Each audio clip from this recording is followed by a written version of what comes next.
7வது அத்தியாயத்துல 3வது வசனம், உங்களுக்கு இறக்கப்பட்ட இவை இந்த குர்ஆனுடைய வசனங்களை தவிர வேற எதனையும் நீங்கள் சட்ட ஆதாரமாக ஏற்றுக்கொள்ளக் கூடாது அப்படின்னு சொல்லி குர்ஆன் சொல்லுது.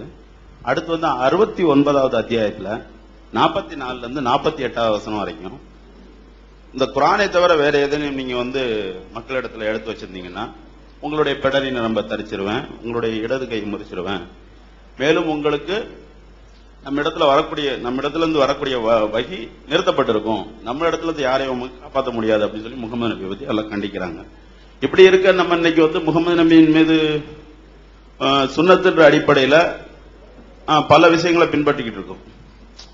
இது எந்த அடிப்படையில இருக்கக்கூடியதுன்றது எனக்கு கொஞ்சம் விளக்கமா வேணும்.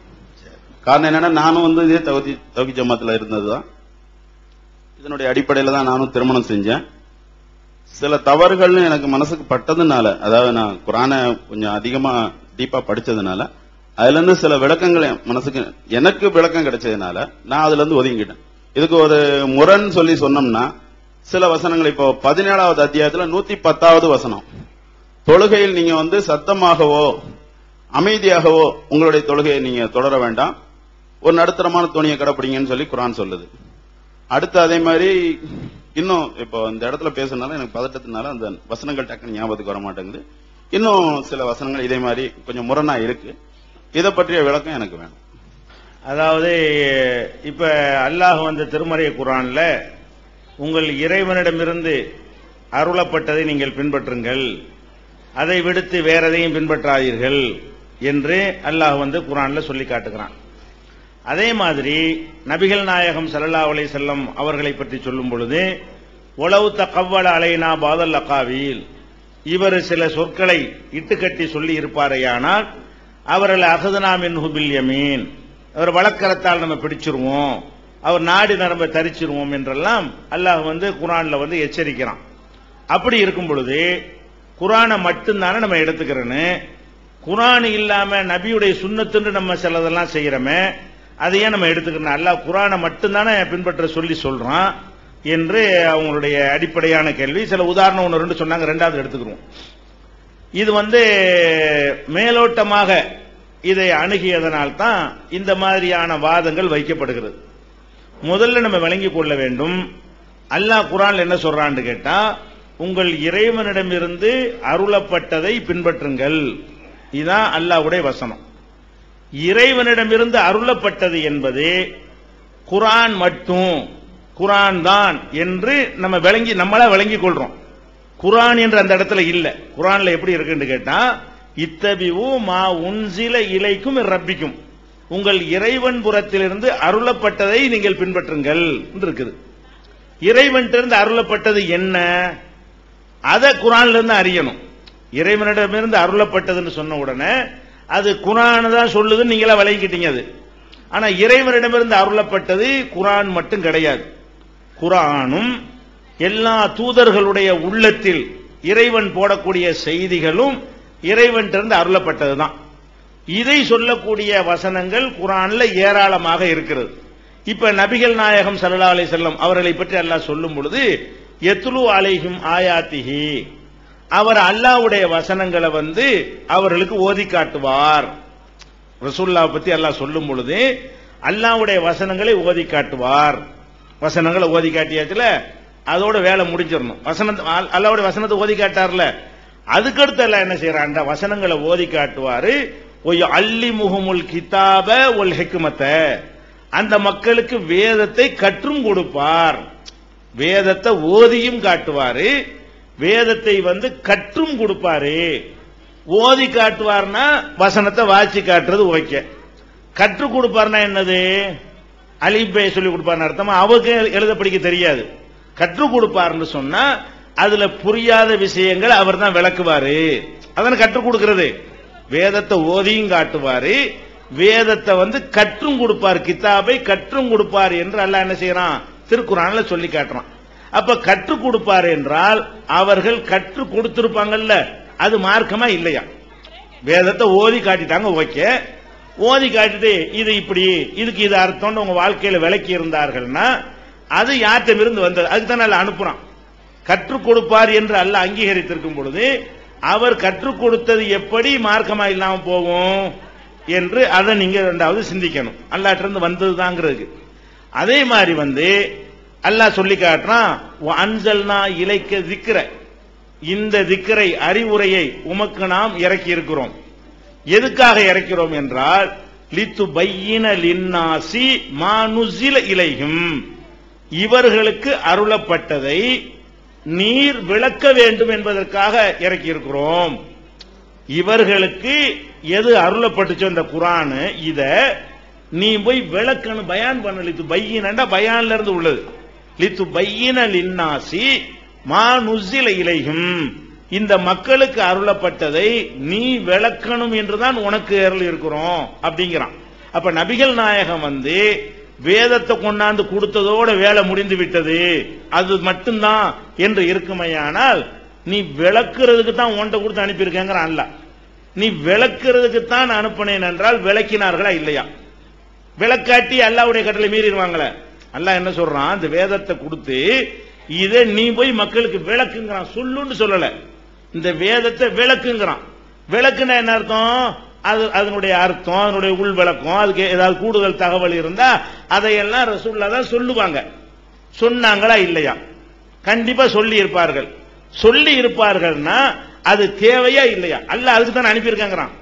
அல்லாஹ் என்ன சொல்றான்னா, நீ போய் விளக்குறதுக்காகத்தான் உனக்கு நான் தந்திருக்கிறேன் என்று சொன்னால் அவருடைய விளக்கம் மார்க்கம் ஆகுமா ஆகாதா? அல்லாஹ் அப்படித்தானே சொல்றான், நீ விளக்கணும், அதுக்காகத்தான் உனக்கு நம்ம அருள் இருக்கிறோம் அப்படின்னு அல்லாஹ் சொல்றான். அப்ப குர்ஆனை அருளியதை எதுக்குன்னு கேட்டா விளக்குறதுக்கு தான். இன்னும் சொல்ல போனா ஒரு தூதரை அனுப்புறோம்.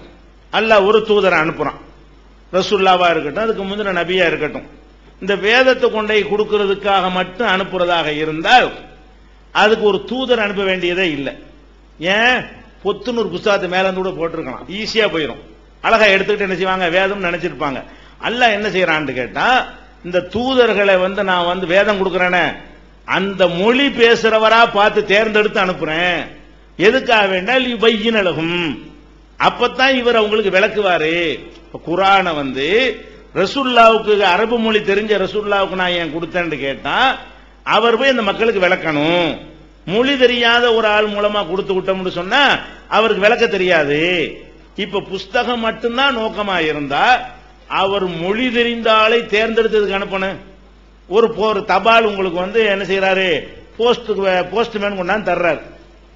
அவருடைய வேலை என்ன? தபாலை தர்றதுதான். அவருக்கு இந்தியில உங்களுக்கு தபால் வருது, போஸ்ட்மேனுக்கு ஹிந்தி தெரியாது, அதை பத்தி கவலை கிடையாது. ஏன்? அவர் வேலை என்னது, இந்த அருக்கு தபால் தந்துட்டு போயிட்டே இருப்பாரு. ஹிந்தி தெரிஞ்ச ஆளுக்கு நீங்க விளங்கிக்கிற வேண்டியதான், இல்ல யார் அனுப்புனாரு அவர்கிட்ட போன போட்டு கேட்டுக்கிற வேண்டியதான். இவர்கிட்ட விளக்கம் கேட்கலுமா? கேட்கல. என்னப்பா ஹிந்தியில இருக்கு விளக்கம் சொல்லிட்டு போன்னு கேட்க முடியாது. ஏன்? அவர் விளக்கம் சொல்றதுக்கு வரல, தபாலை கொடுத்து வந்திருக்கிறாரு.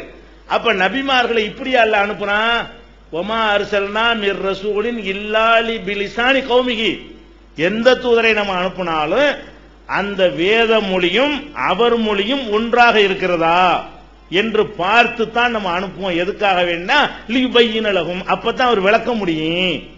குர்ஆனுடைய மொழியும் ரசூலுடைய மொழியும் ஒன்னா இருந்தா தான் அதை வாசிச்சு காட்டிட்டு ஓடி போயிடாம சந்தேகம் கேட்கிறவங்களுக்கு விளக்கம் கொடுப்பாரு. அப்படி செலக்ட் பண்ணியாக்க நான் அனுப்புறேன் அப்படின்னு அல்லாஹ் சொல்றான். அதுல அப்ப என்ன விளங்குது, குர்ஆனே என்ன சொல்லுதுன்னு கேட்டா, நபி தர்ற வேதத்தை நீங்க ஏத்துக்கிறன்னு, வேதத்துக்கு ஒரு விளக்கம் தர்றாரு அதையும் தான் நீங்க ஏத்துக்கணும். விளக்குறதுக்கு தான் அனுப்பி இருக்கிறேன். அல்லாஹ் தானே இதை சொல்றான், குர்ஆன் தானே சொல்லுது, நம்மளே சொல்லலையே. குர்ஆன் தான் சொல்லுது, இந்த வேதத்தை விளக்குறதுக்கு தான் நினைஞ்சிருக்கிறேன், அந்த மொழியை பார்த்து அனுப்பி இருக்கிறேன் அப்படின்னு சொல்லி காட்டினால் அப்ப தூதர்களுடைய விளக்கம் அவசியம் விளங்குதா இல்லையா? தூதர்கள் விளக்குறதுக்கு தான் அனுப்புனாங்க போது விளக்கம்ல அவர் இதுல எங்களுக்கு ஹதீஸ்ல விளக்கம் தானது. தொழுங்கள் அல்லாஹ் சொல்லிட்டான், அது எப்படி ரசூலுல்லாஹ் காட்டினாங்கன்னா அதுவும் யாருடையதுதான், அல்லாஹ்வுடையதுதான். அல்லாஹ் அதுதான் அனுப்பி இருக்கிறான், அதை விளக்குவதற்கு தான் அனுப்புனேன் அல்லாஹ் சொல்றான். இதை நம்ம சிந்திச்சு பார்த்தால் நம்ம புரிந்து கொள்ளலாம். இன்னும் சொல்ல போனா நான் குர்ஆன்ல உள்ளது மட்டும்தான் ஏத்துக்கிறேன் அப்படின்னு சொன்னா அது எப்படி எல்லாம் தவறா இருக்குங்கிறதுக்கு சில எதிர்வாதங்கள் குர்ஆன்ல இருந்து நம்ம கேட்கலாம். அதை சிந்திச்சாலும் நமக்கு என்ன ஆயிரும், ஆஹா நம்ம ராங்காவுல போயிட்டு இருக்கோம்னு விளங்கிக்கிறோம். புரிந்து கொள்வதற்காக நம்ம சொல்றோம். அல்லாஹ் என்ன சொல்றான் குர்ஆன்ல மாதங்கள் எண்ணிக்கை 12ங்கிறான். இன்ன இத்தத்த சுஹூரி இந்தல்லாஹி இத்னாஅஷர ஃபீ கிதாபில்லாஹ். வானம் பூமியை படைச்ச காலத்திலிருந்து மாதங்கள் எண்ணிக்கை எத்தனை? 12.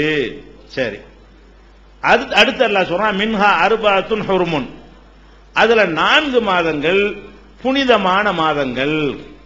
மொத்தம் 12 மாசம் நாம் படைச்ச மாதம் இருக்கிறது, 4 மாதம் புனிதமான மாதங்கள். அந்த புனித மாதத்தில் நீங்கள் போர் செய்யாதீர்கள். 4 மாதத்துல புனிதத்துக்கு அர்த்தம் என்னன்னு கேட்டா, அந்த 4 மாதத்திலையும் உங்க கையில் ஆட்சி அதிகாரத்தை அல்லாஹ் தந்திருந்தான்னு சொன்னா, நீங்கள் ஒரு படை திரட்டி போர் செய்யறதா இருந்தா அந்த 4 மாசத்துல என்ன செய்யக்கூடாது? போர் செய்யாதீங்க அப்படின்னு அல்லாஹ் தடுக்கிறான். இப்ப இந்த 4 மாதம் எதுன்னு நம்ம அறிய வேண்டிய அவசியம் இப்ப ஏற்படுகிறது. ஏன்னா 12 மாசம் இருக்குது. சரி, அந்த 12ல 4 மாசம் புனித மாதம் அல்லாஹ் சொல்றான். அதுல நமக்கு ஒரு கட்டளையும் இருக்கிறது, யுத்தம் செய்யாம இருக்கணும் அப்படின்னு கட்டளையும் இருக்கிறது. அப்படின்னா நம்ம என்ன செய்யணும்? 4 மாதத்தை இப்ப அறியணும். நம்ம என்ன கொள்கையில் இருக்கிறோம்னு வச்சுக்கிறோம், குர்ஆன்ல இருந்தா மட்டும்தான் ஏத்துக்கிறோம் அப்படிங்கிற கொள்கையில நம்ம இருந்தால், அந்த 4 மாசத்தை எங்க இருந்து எடுத்து காட்டணும்? குர்ஆன்ல இருந்து காட்டணும். 4 மாசம் புனித மாசம், 4 மாசத்துல சண்டைக்கு போவாத, சரி போகாம இருக்கிறோம். 4 மாசம் எது? குர்ஆன்ல இருந்து அல்ஹம்துலில்லாஹ் இருந்து 1 வரைக்கும் பிரட்டி பார்த்தாலும் 4 மாசம் அங்க இருக்குதா? குர்ஆன்ல இந்த 4 மாசம் இருக்காது. அப்ப 4 மாசம் இல்லைன்னு சொன்னா, அப்ப குர்ஆனை மட்டும் நான் எடுத்துக்கிறேன்னா குர்ஆனை மட்டும் வைத்து இதுக்கு விளக்கம் சொல்லணுமே. விளக்கம் சொல்லலைன்னா அவனுக்குள்ள நம்ம குழம்புறோமே. குர்ஆன்ல உள்ள விளக்கம் நமக்கு பத்தலண்டு ஆகுத. இந்த 4 மாசம் எதுங்கிறத நபிகள் நாயகம் ஸல்லல்லாஹு அலைஹி வஸல்லம் விளக்குறாங்க. 3 தொடராக 3 மாதங்களும் துல்கதா, துல்ஹஜ், முஹர்ரம் இதெல்லாம் புனித மாதங்கள் என்று ரசூல் ஸல்லல்லாஹு அலைஹி வஸல்லம் செய்றாங்க, நமக்கு விளக்குறாங்க. அப்ப நம்ம இந்த 4 மாதத்தை எங்க இருந்து எடுத்துக்கொள்றோம்? ரசூலுல்லாஹ் சொல்லி தான் எடுத்துக்கொள்றோம். குர்ஆன்ல உள்ளதை நான் எடுத்துக்கிற வேண்டாம், குர்ஆன்ல இருந்து இதை காட்டலாம்ல, இதை காட்ட இயலாது.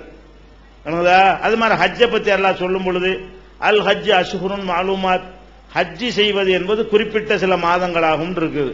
அந்த மாதம் எது? குர்ஆன்ல இருந்து இருக்கணுமா இல்லையா? குர்ஆன்ல இல்ல.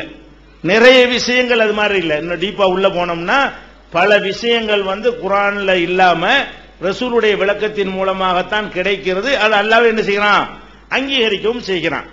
அதையெல்லாம் அடிப்படையாக வைத்துத்தான் அல்லாஹ்விலிருந்து வந்ததை தான் நம்ம ஏத்துக்கிறோம். அதுல மாற்றுக்கிறது கிடையாது.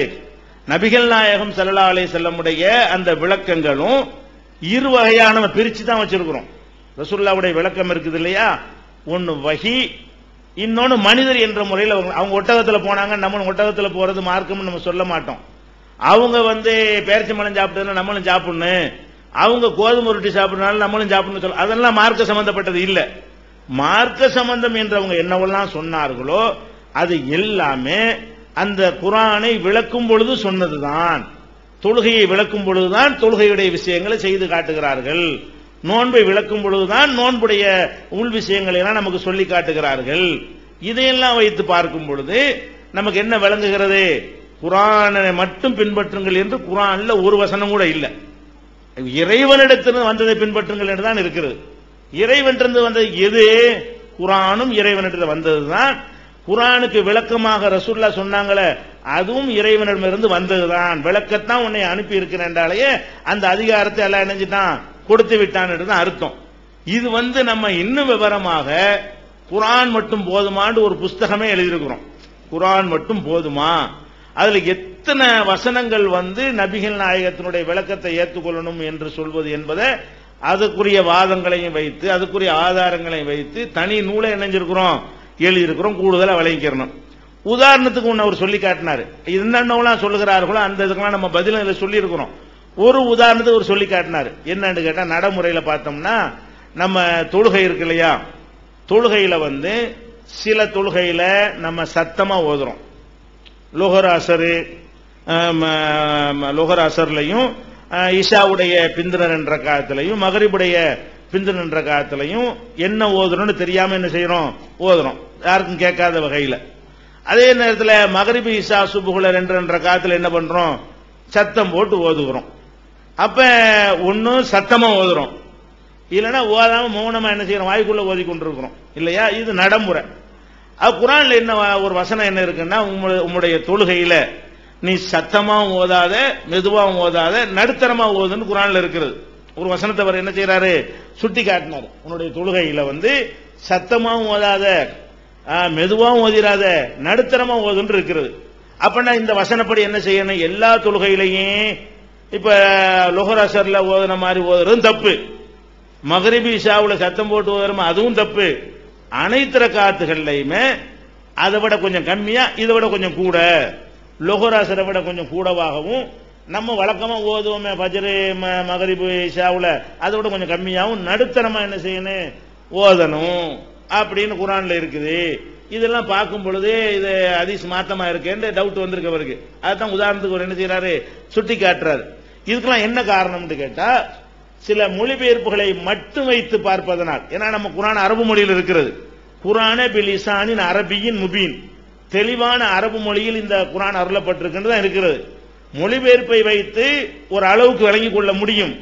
சில இடங்கள்ல இந்த மாதிரி டவுட் வந்துச்சுன்னு சொன்னா, அப்ப மொழிபெயர்ப்பை மட்டும் வச்சு பார்க்காம மூலத்தையும் சேர்த்து பார்க்க வேண்டிய அவசியம் சில இடத்துல ஏற்படும்.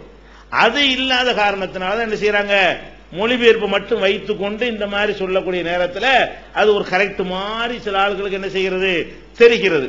உண்மை என்ன தெரியுமா, அதுல அரபில என்ன இருக்குன்னா, வலா தஜ்ஹர் பி ஸலாத்திக, அவர் சொன்ன அந்த வசனத்தினுடைய அரபி வாசகம் வலா தஜ்ஹர் பி ஸலாத்திக வலா துஹாபித் பிஹா வபுத்தகி பைன தாலிக சபீலா.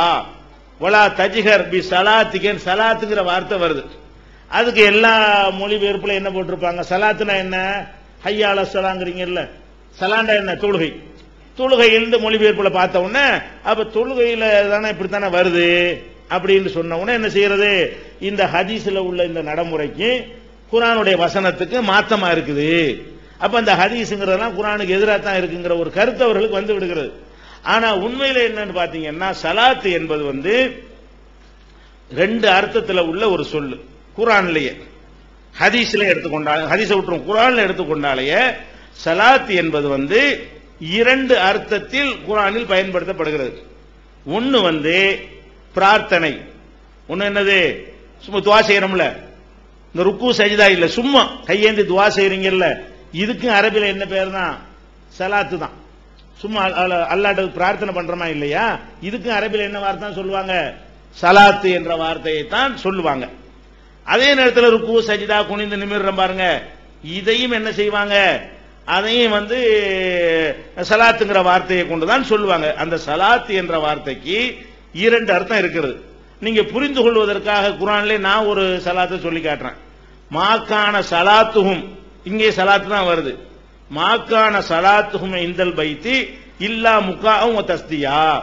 இந்த மக்காவில் இருக்கக்கூடிய காபிர்கள் இருக்காங்க இல்லையா, அவங்களுக்கு வந்து காபத்துல்லாவில் அவங்களுடைய ஸலாத் என்னவென்றால் விசில் அடிப்பதுதான். அல்லாஹ் சொல்லி காட்டுறான், கை தட்டுவதுதான்.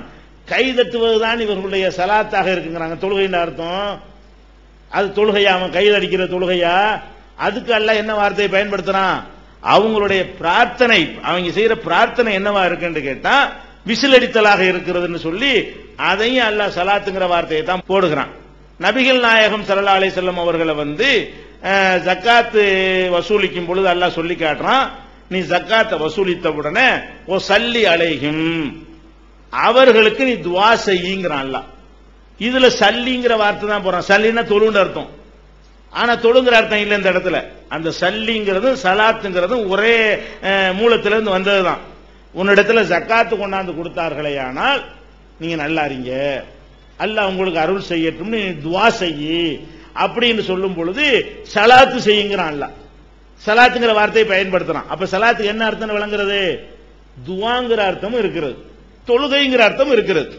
இப்ப எந்த இடத்துல துஆன்னு அர்த்தம் செய்யணுமோ அந்த இடத்துல துஆன்னு அர்த்தம் செய்யணும், எந்த இடத்துல தொழுகைன்னு அர்த்தம் செய்யணுமோ அந்த இடத்துல தொழுகைன்ற அர்த்தம். ஒரு சொல்லுக்கு பல அர்த்தம் இருந்துச்சுன்னு சொன்னா இடத்துக்கு தகுந்த வார்த்தை என்ன செய்யணும் அர்த்தம். எல்லா இடத்துலயும் ஒரே மாதிரி செய்யக்கூடாது. ஊசின்னு இருக்கிறது, ஊசிங்கிறத வந்து ஒரு டாக்டர்கிட்ட போய் இருக்கும்போது ஊசின்னா என்ன அர்த்தம் செய்யணும், ஊசி எடுத்துட்டு வானா நம்ம துணி தைக்கிற ஊசி கொண்டு கொடுக்கலாமா, ஒரு டாக்டர் சொல்லுவதை வச்சு நம்ம என்ன விளங்கிக்கிறோம், இவர் இன்ஜெக்ஷனை கேட்கிறாருன்னு விளங்கிக்கிறோம். ஒரு டாக்டர் நர்ஸை பார்த்து என்ன செய்யறாரு, ஊசி எடுத்துட்டு வான்னு சொன்னா அந்த இடத்தை வச்சு நம்ம என்ன விளங்கணும்னா இவர் சொல்ற ஊசி என்னன்னு விளங்கிக்கிறோம். அதே மாதிரி வந்து ஒரு தைய கடையில் இருக்கிறவர் என்ன செய்யறாரு, பையன் ஊசி ஏறானா அதுக்கு என்ன விளங்கிக்கிறேன்னு அவர் சொல்றது வேற ஊசின்னு விளங்கிக்கணுமா இல்லையா. அதெல்லாம் கிடையாது. நீ ஊசி இன்ஜெக்ஷன் வைன்னு கொண்டு போய் கொடுத்தா இந்த அர்த்தம் அந்த அர்த்தம் இருக்குது. அதுக்காண்டி எல்லா இடத்துலயும் இந்த அர்த்தம் செய்ய முடியுமா? அந்த அர்த்தம் செய்யற இடத்துல அந்த அர்த்தம் செய்யணும், இந்த அர்த்தம் எந்த செய்யணும்.